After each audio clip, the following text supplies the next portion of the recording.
Good morning. Welcome to Ramblings with Joe. The wife and I were having a discussion last night about the problems at the southern border and all the people that are coming into America illegally, or were coming into America illegally. And during that, what came up was a debate I listened to while at work from the Soho forums. And the debate statement was government restrictions on the immigration of peaceful and healthy people make sense from a libertarian standpoint, especially in present day America. Government restrictions on the immigration of peaceful and healthy people make sense from a libertarian standpoint, especially in present day America. And I had to do some soul searching on that, because in the past I had decided that I had very, very mixed emotions about the illegal immigrants, and my conundrum was I want the best for all people, but, and that's always where the trouble lies, in the but the ability of self-governship, of being able to own your own property, starting with your own body, moving right out to your own land, and if we didn't have the travesty of property taxes, that's the point of a libertarian point of view. It's really good coffee. So I had to do some soul searching. And I am not an anarchist. I do not believe that anarchy is the way to go. I believe there has to be some rule of law. And not just about the people that are in America, but the people that want to be in America. I think you should have to go through the proper steps. And this debate, although it didn't hit all the points I was hoping it would, the debaters were Dave Smith and Alex Norwashta. Not sure about the last name. Apologize if I'm slaughtering it. They were both very good debaters. I really, obviously, I enjoy Dave Smith. I follow him. I listen to a couple of his podcasts, and I wasn't so familiar with the other debater. However, he did a sufficient job in bringing up points that I hadn't considered. But this is what it comes down to. Every immigrant that comes to America should have either a host family, a business that is willing to pay them the going wage for their area, if they're in Washington State, then they should be making the Washington State standard of income. They should not be brought into America to undercut Americans' incomes. But the immigrants that are running across the border and entering the country illegally are actually, in my opinion, and obviously it's just this whole thing's my opinion, are intruding on property rights of the rest of the Americans. If they're working under the table, they're undercutting American income. Now, I have had people tell me during my discussions that Americans won't do the work that immigrants will do. And I really disagree with that sentiment. Americans won't do the work that immigrants do for the amount of money they make under the table. But if you hire someone, if you hire an American at a fair wage, at an economically, I don't want to use the word equal, but an economically supply and demand wage, then you'll find an American who will do it. However, if you're going to hire Americans, if you're going to hire illegal immigrants and pay them under the table out of either greed or out of a sense to keep costs down to the end consumer, I don't believe that, then you're undercutting the economy.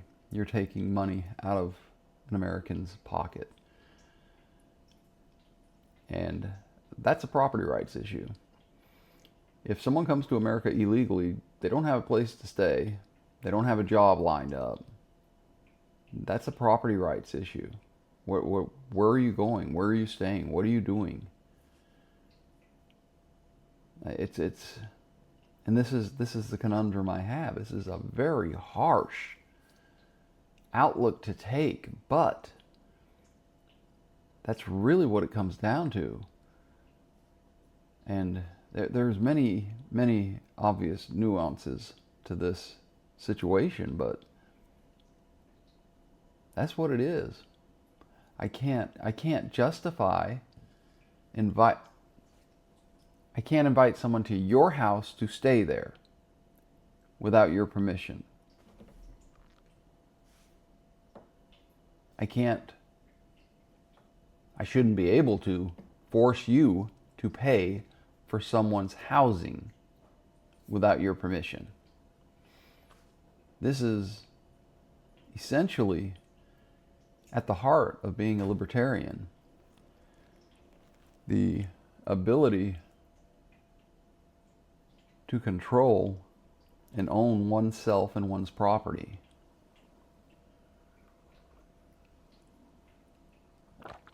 So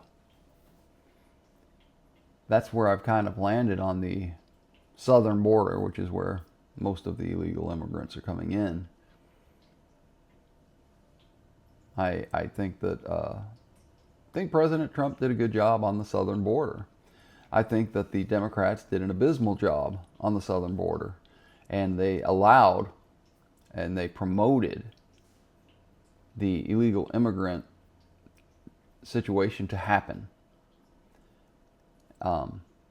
President Trump, he stopped it, point blank.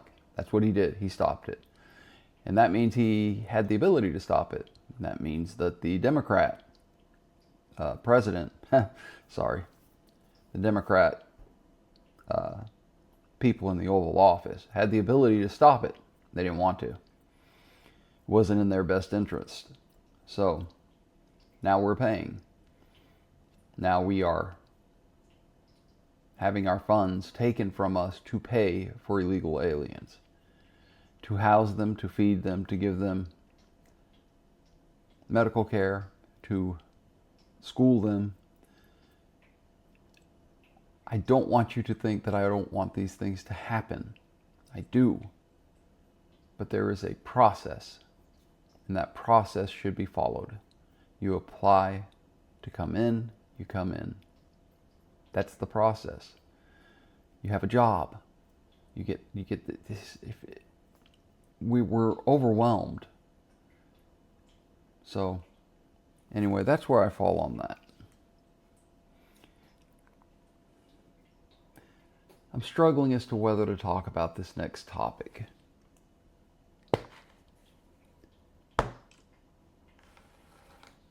It's very fresh. This podcast kind of started out as a way for me to vent and to let loose my thoughts and to express how I'm feeling. And I want to talk about pets.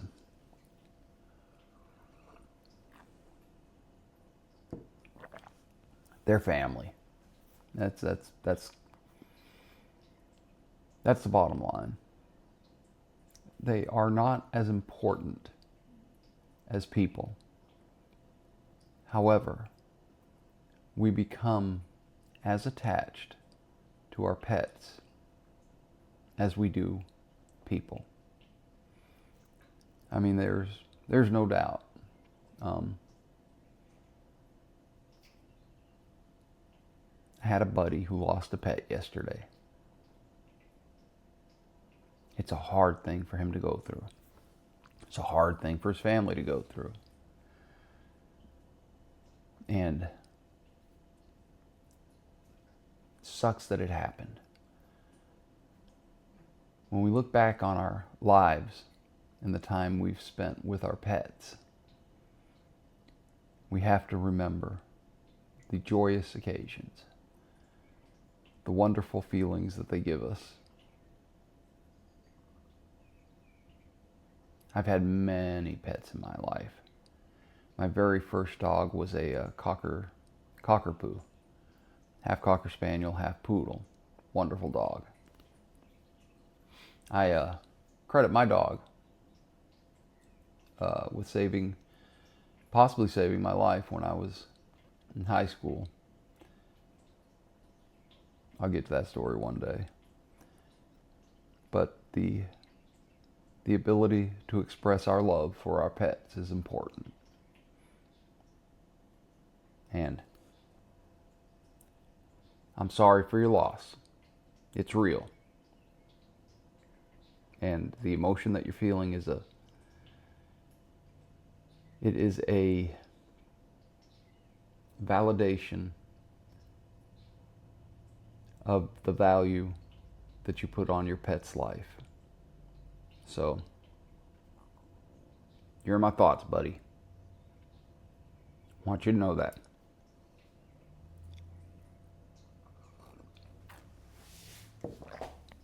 We have cats. And they're almost done with their cold. I think I heard one sneeze a while ago. I don't know where he went. Well, I gave them the kibble, so now they're upstairs waiting for breakfast. They get a early morning kibble when I get up, or else they will drive me up the wall. And then they get wet canned food at 10 o'clock. I'm usually at work, so I think 10 o'clock. Then at 2:30, they get another small portion of canned food. And then when I get home, between 5 and whenever I get home, they get a little bit more kibble. And then they get their final canned food at 8:30, and then bedtime kibble. It seems like a lot, but we're only giving them little portions. Just, cats don't eat in their natural habitat. They don't eat constantly. They're foragers, they're hunters, so we kind of spread it out over the day, and I think that leads to them puking less. But I've grown very fond of one cat, particular, Baggy. He's a very expensive cat. We got to buy high-end food because of him. But he's a good cat. I'm a dog guy. My wife is a cat person. So we went with cats. We voted. It turned out to be a tie. And the tiebreaker was, she's in charge. So, no. She's always had cats, and I don't have time to properly train and take care of a dog myself. I don't have the patience to be full-time at work, and mostly this was because when it was time to have a dog, I was over the road. I was driving long haul trucking, and the long haul trucking was I didn't want a dog in my truck. I think that's too much, and I didn't want her to have to take care of a dog. Like I said, she's a cat person, so. But anyway, the point is, we love our pets, and we should love our pets. It is, I don't care what your political belief, what your religious belief,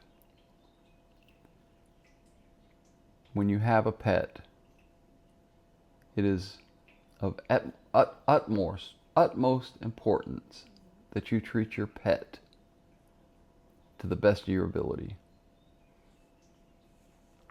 I've met many people who have treated their pets poorly. I've met many more people who have treated their pets as a family member should be treated. And to those people, I say cheers.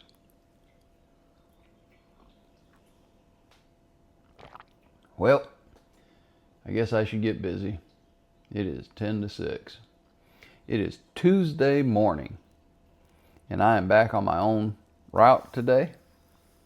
I will be going to distant places and seeing my normal group of customers, which I enjoy seeing. They're good people. And life is just kind of cruising along right now. We're just kind of sticking with it, doing what needs to be done. Anyway, I hope you guys have a great Tuesday. I'm going to give it my best. Until next time, I hope you find peace, love, and a dream. Ciao.